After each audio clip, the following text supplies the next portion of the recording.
Kuri wa gatatu tariki ya 4 Werurwe 2026 inama minisitiri yateraniye muri village Urugwiro iyobowe na nyakubahwa Perezida wa Repubulika y'u Rwanda Paul Kagame. Inama minisitiri yemeje imishinga y'amategeko ikurikira: umushinga w'itegeko ngenga rigenga amatora, umushinga w'itegeko rigenga Komisiyo y'Igihugu y'Uburenganzira bwa Muntu, umushinga w'itegeko ryerekeye ubucuruzi bw'umutungo koranabuhanga, umushinga w'itegeko ryemera kwemeza burundu ivugururwa ry'amasezerano y'inguzanyo yo kuwa 10 Ukuboza 2020 hagati ya Repubulika y'u Rwanda n'ikigega mpuzamahanga kigamije guteza imbere ubuhinzi yerekeye n'inguzanyo z'inyongera ya mbere n'iya kabiri zigenewe gahunda y'ubufatanye bugamije gushyiraho amasoko rusange hamwe y'amatungo magufi yashyiriweho umukono i Kigali kwa 24 Gashyantare 2026. Umushinga w'itegeko ryemera kwemeza burundu ivugururwa ry'amasezerano y'inguzanyo yo kuwa 17 Ukuboza 2021 hagati ya Repubulika y'u Rwanda n'ikigega mpuzamahanga kigamije guteza imbere ubuhinzi yerekeye n'inguzanyo z'inyongera iya mbere n'iya kabiri zigenewe umushinga wo kuhira no gucunga neza ibishanga bya Kayonza. Icyiciro cya kabiri yashyiriweho umukono i Kigali kwa 24 Gashyantare 2026. Inama y'Aminisitiri yemeje amateka akurikira: iteka rya minisitiri ryemeza ifungurwa ry'agateganyo ku bantu 1874 bakatiwe n'inkiko. Iteka rya minisitiri ryerekeye uburyo bw'imicungire y'imari n'umutungo bya leta. Iteka rya Perezida rigenga ikigo gishinzwe amashuri makuru. Iteka rya Minisitiri w'Intebe rigena imbonerahamwe y'imyanya y'imirimo y'ikigo gishinzwe amashuri makuru. Iteka rya Minisitiri w'Intebe rishyiraho stati yihariye igenga abakozi b'urwego rushinzwe ubutasi ku mari. Iteka rya Minisitiri ryerekeye umutungo bwite mu by'inganda, ingano y'ingwate itangwa kuyagarikwa ry'ibicuruzwa bikekwa kuba ibyiganano n'amafaranga yishyurwa kuri serivisi zerekeye umutungo bwite mu by'ubwenge. Iteka rya Minisitiri rigena uburyo bw'ikusanya n'isaranganya ry'ibihembo n'ibindi byavuye mu gukoresha ibikomoka ku bihangano, uburenganzira bw'abahanzi n'uburenganzira bushamikiyeho. Inama y'Aminisitiri yemeje politike, ingamba na porogaramu zikurikira: politike yo gukumira no guhana iyezandonke, gutera inkunga iterabwoba no gutera inkunga ikwirakwizwa ry'intwaro za kirimbuzi, itangwa ry'impushya zo gucukura amabuye y'agaciro na kariyeri, amasezerano hagati ya Guverinoma y'u Rwanda na Plana Corritora Dora Vores SA yerekeye itizwa ry'ubutaka bwa leta kugira ngo bukorerweho ibikorwa byerekeye uruganda rw'inyama z'inka mu rwuri rwa Gako mu karere ka Bugesera, amasezerano hagati ya Guverinoma y'u Rwanda na Baus International Rwanda Limited yerekeye guteza imbere imiturire, ikodeshwa ry'ubutaka bwa leta buri mu mutungo bwite kugira ngo bukorerweho ibikorwa by'ishoramari na Kivu Waterfront Limited. Inama y'Aminisitiri yemeje abasabe guhagararira ibihugu byabo mu Rwanda bakurikira: Bwana Henrik Nilsson, ambasaderi wa Sweden mu Rwanda afite icyicaro i Kigali; Bwana Tinyiko George Hirungwane, ambasaderi wa Repubulika ya Afurika y'Epfo mu Rwanda afite icyicaro i Kigali; Bwana Joan Humberto Macias Pino, ambasaderi wa Repubulika ya Cuba mu Rwanda afite icyicaro i Kampala. Inama y'Aminisitiri yashyize mu myanya abayobozi bakurikira: Banki Nkuru y'u Rwanda, BNR, inama y'ubuyobozi; Bwana Mukete Diko Jacob ugize inama y'ubuyobozi; Madamu Dushimire Alice ugize inama y'ubuyobozi; Bwana Nsengumuremyi Siridio ugize inama y'ubuyobozi; Madamu Nabasa Judith ugize inama y'ubuyobozi; Bwana Mwizerwa Jean Claude ugize inama y'ubuyobozi; Dr Batamuriza Jennifer ugize inama y'ubuyobozi; Madamu Muhongerwa Judith ugize inama y'ubuyobozi.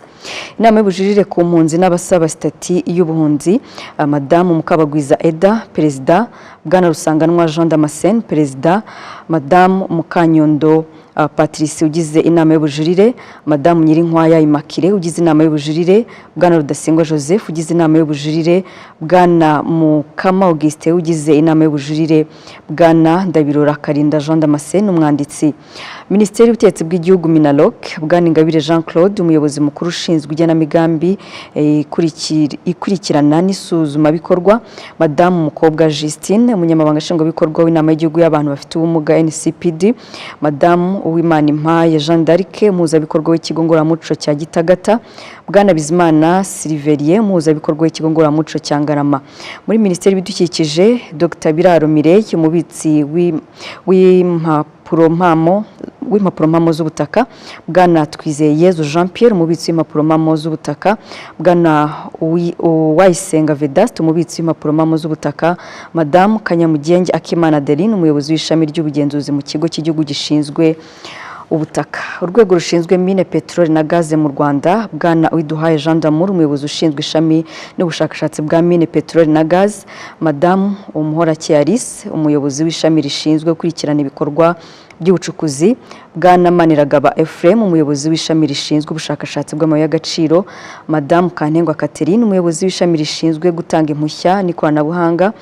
Mu bindi, Minisitiri w'Uburinganire n'Iterambere ry'Umuryango yamenyesheje inama y'abaminisitiri ibi bikurikira: ku itariki ya 8 Werurwe 2026 hazizihizwa umunsi mpuzamahanga w'umugore.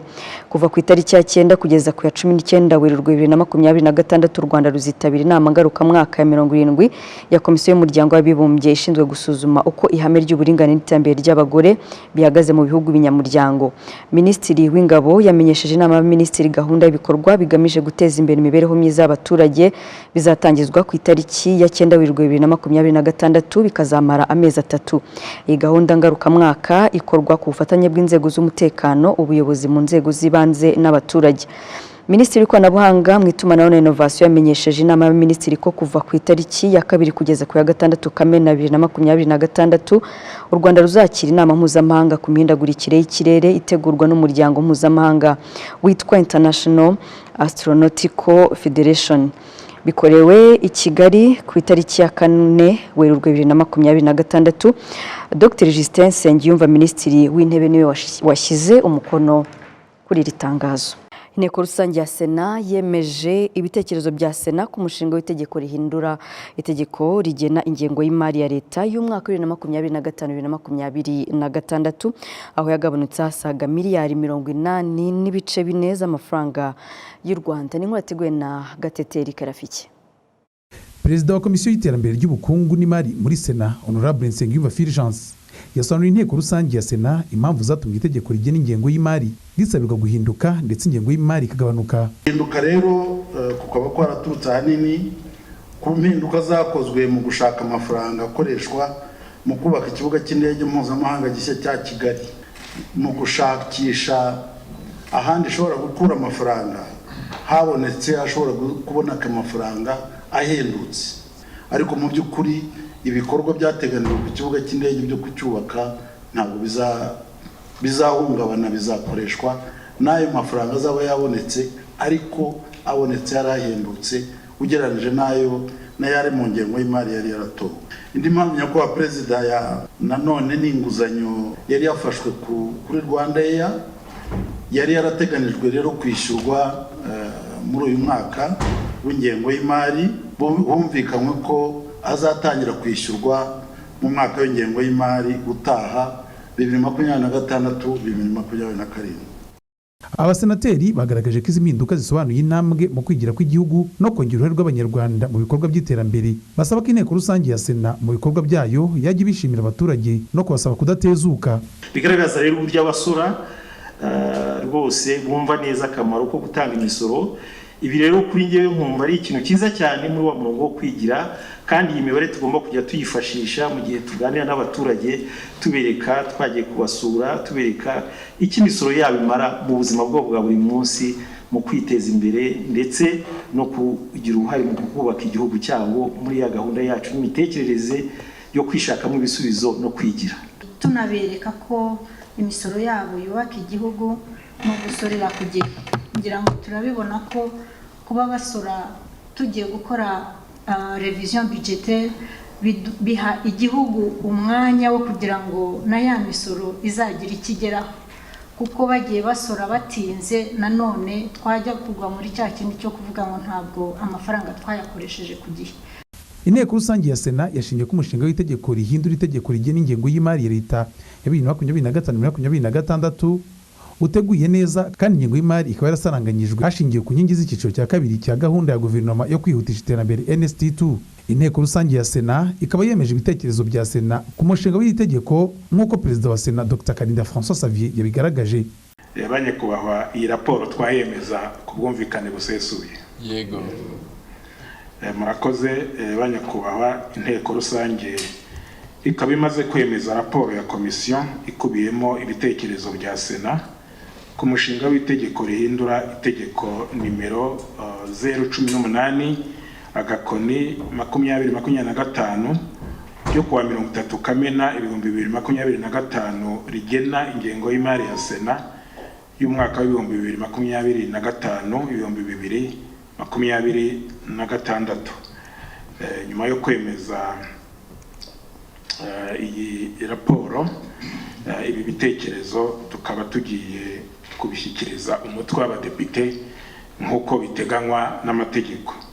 Ingengo y'imari y'umwaka wa 2025-2026 yanganaga na miliyari 732 n'ibice 5 z'amafaranga y'u Rwanda, ariko izasigara ingana na miliyari 6952 n'igice kimwe z'amafaranga y'u Rwanda nyuma yo gusabirwa kugabanywa hangana na miliyari 80 n'ibice 4 z'amafaranga y'u Rwanda. Ingengo y'imari y'umwaka wa 2025-2026 imaze gukoreshwa ku kigero cya 65% ahakozwe imishinga minini ndetse myinshi kabiri ku gipimo cyiza. Gatete Eric Rafiki, i Kigali.